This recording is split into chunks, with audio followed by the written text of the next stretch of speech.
Okay, so the story is, we were supposed to meet at the office at 8. So, 8. Here, homeboy showed up at... Oh wait, he never showed up. He texted at 8:40 saying, I just woke up, boys. I'm on Australian schedule. So? You told me to be me, so I'm being Australian late, you know?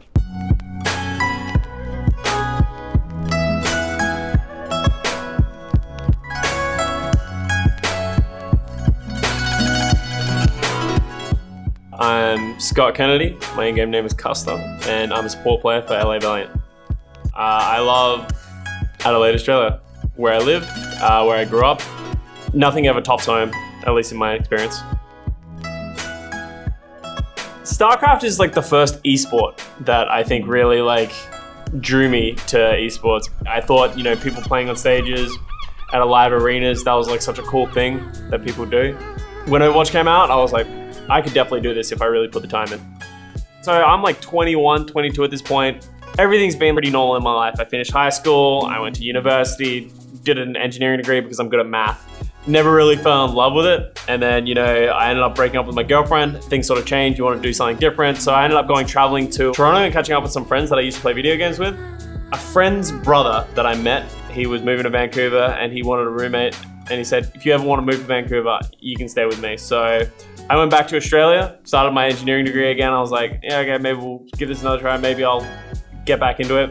Ended up flunking out of a test. I spent an hour of that test just being like, all right, so let's move instead of doing this test. The test was literally empty. So talking to my parents, being like, hey, I want to go play video games. They didn't approve, but you know, they support me no matter what I do. I ended up making the moved to Canada. Fortunate enough, I had a good chunk of money saved up, and that's one of the reasons that I was safe enough to make this move, because I knew I had enough money in the bank to sustain myself for a period of time that even if I burnt it all, like, it's fine, whatever, at least I tried. Peanuts to the floor. That's just ridiculous. And we'll come back. I don't, like, this, it's just so messy, right? Like, you look at the floor of, like, the restaurant, and it's literally everywhere. Do you have brooms in Australia? Yeah. We have rooms, but like, just like, also, this is the dinner table, right? Uh-huh. This is where we're about to eat. There's peanuts everywhere. You see what? There's no peanuts? Camera, no, go down.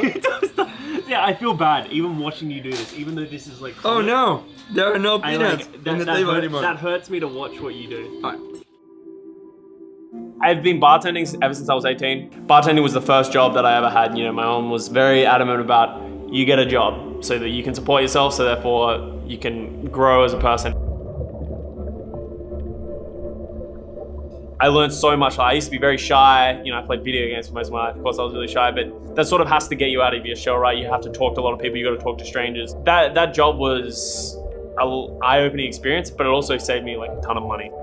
It's one of those things. You want to go pro on Overwatch, right? But that's such an unrealistic expectation to some point. Not everyone makes it. Maybe I'm not good enough. There's so many different factors that could result in it. So I was going to do whatever I could to make ends meet, to get to where I wanted to be. Just traveling to a completely different country alone teaches you a lot, right? You need to learn fast, otherwise you're just not going to function as like a person. The biggest thing that like I've sort of like tossed with is like, I wish I had more connection to Australia, but I left Australia as Overwatch was like coming out. So it's like, I've never played with those players. I don't actually have a ton of like links to Australian Overwatch, which is kind of disappointing. And like it is seen in the World Cup, but I love Australia and it will always be like my home country, right? But I don't see this like big connection as much to your country or your family and that kind of stuff. I don't feel like I have to represent that. I represent me, and like I do whatever I want to do to be the best that I can be. So what is Pogger? Poggers is the Pepe of PogChamps. What does it mean? It's like PogChamp. It's like, yeah, we did it. Nice, that was sick play. PogChamp, surprised, excited, every emotion into one. Fortunately, during the beta and the release, I was good enough, like pretty fast from thing. I joined a small team. Code 7 was like a very old school team, like back in the beta. After Code 7 though, I played in a team which ended up becoming Fnatic. So I went to Apex Season 2 in Korea, and it was one of those things where it was like, we came back, we pretty much disbanded. I'm sort of in this interim point where I don't have a team. I'm trying to prove to people that I'm still good enough to be on a team, and people like, you should pick me up. I honestly think one of the biggest breakthroughs of that, because that was my lowest point by a long way. I was streaming, didn't have any major like team offers. Overwatch Contenders Season 0 is happening. I'm not a part of it. Like this inaugural tournament that's sort of like showing off the talent for Overwatch League, and I'm not a part of it. That was like very hard. I was actually fortunate enough to play in Arc 6 with, you know, a couple of those guys, Dante, XUC. We played one tournament and we got reverse swept by Rogue to get knocked out of the tournament. But it was such a good showing that I think I put my name out there as I'm still relevant. And, you know, so that I was really fortunate. And then, you know, I had connections with Dallas through Kai, and then that's how I made it to Overwatch League. When I signed that Overwatch League contract, that was like, honestly, one of the biggest moments in my life, because yeah, I've been working towards that for 2 years. You know, everything's sort of come together really cleanly, but I don't think without that drive, I would have had it, so. All the teammates are doing a promo video at the studio, so I dodged that bullet. Now we're out paddling, trying to not die to sharks. So, you know, the usual Australia things.